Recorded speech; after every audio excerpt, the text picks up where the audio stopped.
الرحمن الرحیم الحمد للہ رب العالمین وصلی اللہ وسلم علی النبی الامین وعلی آلہ وصحابتہ اجمعین وبعد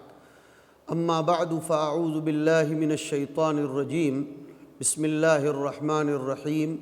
وَإِذْ قَالَ رَبُّكَ لِلْمَلَائِكَةِ إِنِّي جَاعِلٌ فِي الْأَرْضِ خلیفہ۔ معزز و مکرم مشاہدین کرام و ناظرین و سامعین، السلام علیکم ورحمۃ اللہ وبرکاتہ۔ الوسطانوی چینل کے حوالے سے قرآن کریم کی مناسبت پر ہمیں جس موضوع پر بولنے کا مکلف کیا گیا ہے وہ ہے سسکتی ہوئی انسانیت کے لیے قرآن کریم کیا مداوا اور علاج پیش کرتا ہے۔ اس سلسلے میں اولین گزارش یہ ہے کہ انسان کو دنیا میں اپنی حیثیت متعین کرنا، اپنا انٹروڈکشن خود اس کے پاس ہونا ضروری ہے تاکہ وہ شبکور اونٹنی کی طرح ادھر ادھر مارا ہوا نہ پھرے۔ اس کی حیثیت یہ ہے کہ اللہ پاک نے اس کو زمین پر اپنی خلافت جیسی عظمیٰ نعمت ادا کرنے کے لیے پیدا فرمایا ہے۔ دنیا میں روئے زمین پر کوئی مخلوق ایسی نہیں ہے جو آسمانی ہو۔ انسان اگرچہ پیدا تو کیا گیا ہے زمین کی مٹی سے، اس کے خمیر سے، لیکن اس کو اتارا گیا ہے آسمان سے۔ تمام مخلوقات میں واحد اس کو آسمانی ہونے کا شرف اور اعزاز نصیب ہے۔ اب جب وہ زمین پر اترا، زمین کی دیگر مخلوقات کی طرف وہ آیا اور اس نے اپنے آپ کو ان کے ساتھ ملایا اور گھلا ہوا پایا تو وہ پریشان ہونے لگا کہ میں یہ زمین کی مخلوق کے ساتھ اپنی مناسبت اور اپنے آپ کو کیسے میچیور کر سکوں۔ اللہ رب العزت نے اس کو قرآن کریم کے ذریعے دو حیثیتیں متعین کر کے پریشان نہیں ہونے دیا،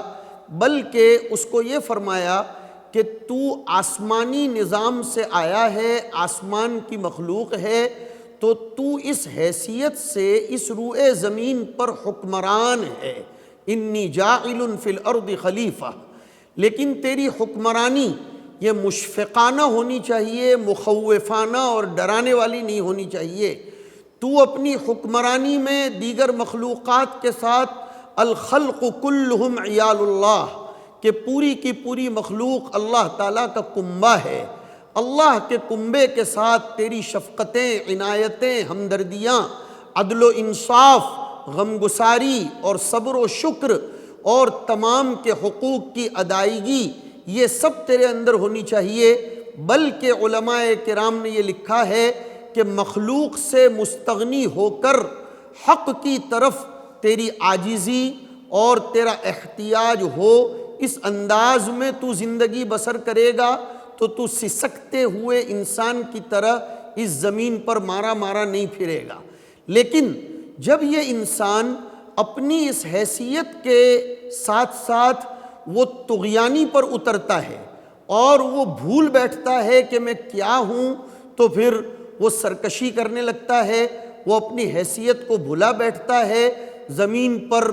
ظلم، کبر و نخوت، تمرد و طغیان کرنے لگتا ہے۔ ایسے موقع پر پھر حق تعالی شانہ اس کو بیلنس کرنے کے لیے فرماتے ہیں کہ قل اللہم مالک الملک تؤتی الملک من تشاء وتنزع الملک ممن تشاء وتعز من تشاء وتذل من تشاء۔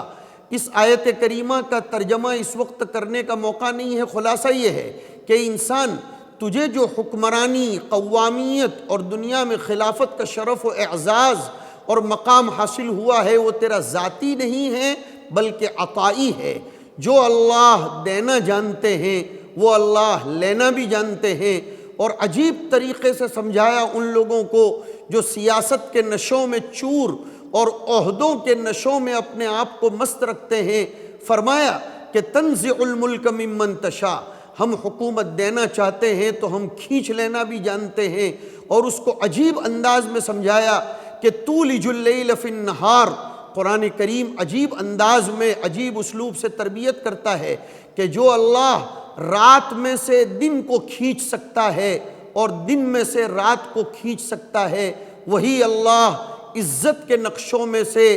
ذلیل بھی کر کے دکھاتا ہے اور کبھی کبھی ذلت کے جامہ پہنا ہوئے انسان کو عزت کے زبردست منصب پر بھی بٹھا کر بتاتا ہے۔ اسی لیے قرآن کریم میں حق تعالی شانہ نے چند باتوں کی قسم کھائی، فرمایا وَالضُّحَىٰ وَاللَّيْلِ إِذَا سَجَىٰ۔ حضور اکرم صلی اللہ علیہ وسلم وحی کے توقف اور وحی کے اسٹاپ ہونے کی بنا پر، جو وحی آپ علیہ السلام کے لیے فزیکلی بھی اسپریچولی بھی انرجی کی حیثیت رکھتی تھی، اس وحی کے اسٹاپ ہونے کی بنا پر آپ پریشان تھے، تو آپ کے لیے دو چیزوں کی قسم کھائی گئی، چاشت کے وقت کی قسم اور رات کے وقت کی قسم، جبکہ وہ اپنے پردے ڈال دے، تیرے رب نے نہ تجھ کو چھوڑا ہے اور نہ وہ تجھ سے دل برداشتہ اور ناراض ہوا۔ علماء نے لکھا کہ پریشان حال انسان کے لیے ان دونوں چیزوں کی قسموں میں بہت زبردست سبق ہے کہ جیسے چاشت کا وقت اور اس کی روشنی ہمیشہ نہیں رہتی، بلکہ روشنی کے بعد رات کا اندھیرا آتا ہے، اور رات کا اندھیرا بھی ہمیشہ نہیں رہتا، بلکہ اس کے بعد دن کا اجالا آیا کرتا ہے۔ ایسے ہی زندگی کی نشیب و فراز سے انسان کو دل برداشتہ ہونے کی، کبیدہ ہونے کی اور افسردہ اور پریشان ہونے کی، ڈپریشن میں جانے کی ضرورت نہیں ہے۔ حق تعالی شانہ کا یہ تکوینی نظام ہے کہ وہ بیج کو پودا بناتا ہے اور پھر پودے میں سے بیج بھی نکال کر دکھلاتا ہے۔ اس لیے انسانوں کو قرآن کریم کا یہ پیغام ہے کہ وہ اپنی زندگی کو پریشانی کے ساتھ نہ گزاریں، بلکہ اپنی حیثیت کو متعین کریں کہ انسان اس دنیا میں مخدوم ہے، خادم نہیں ہے۔ اس کے لیے دنیا کی تمام چیزوں کو خادم بنا کر پیدا کیا گیا۔ فرمایا الم تروا ان اللہ سخر لکم ما فی السماوات وما فی الارض، کہ تم نے کبھی غور کیا ہے کہ آسمانوں اور زمینوں کی تمام چیزیں تمہارے لیے پیدا نہیں بلکہ تمہارے تابع کر دی گئی ہیں، اور تمہارے اوپر تمام قسم کی نعمتوں کو اللہ تعالیٰ نے وافر مقدار میں بہا دیا ہے، لہذا ان نعمتوں کو استعمال کرو۔ اصل مناسبت یہ پیدا نہیں ہو رہی ہے، بلکہ مصیبت یہ ہو گئی انسان نے اپنے آپ کو خادم بنا لیا اور چیزوں کو مخدوم بنا لیا، اس لیے وہ سسکتا اور ادھر ادھر پریشان ہوتا ہوا پھر رہا ہے۔